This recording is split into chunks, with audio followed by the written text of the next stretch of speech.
នេះបងប្អូនមកជួរហ្នឹងគឺមានប្រភេទអូតូពីរ3ប្រភេទដែរបងប្អូនមាន Honda Click មាន Honda Beat Suzuki LED ហើយនេះ Honda Beat ដែរបងប្អូនហើយនេះប្រភេទ Yamaha Filano បងប្អូនសម្រាប់ម៉ូតូអូតូនេះបងប្អូនប្រភេទម៉ូតូមកទឹកតម្លៃល្អតម្លៃធូរថ្លៃទេបងប្អូនមាន014ដូច LED ហ្នឹង014Beat មានចាប់ពី017ឡើងទៅអញ្ចឹងណាបងប្អូនហើយមាន Honda Click ហើយសម្រាប់គុណភាពបងប្អូននិយាយពីគុណភាពហ្នឹងគឺខាងយើងមានការធានាត្រឹមត្រូវច្បាស់លាស់ប្រភេទម៉ូតូម៉ាស៊ីននៅស្អាតម៉ាស៊ីននៅសំណុំដៃជើងអីអត់មានបាក់បែកអីទាំងអស់បងប្អូន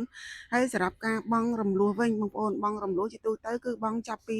$40ឡើងទៅបងប្អូនហើយតម្លៃទិញដាច់មានក្រោម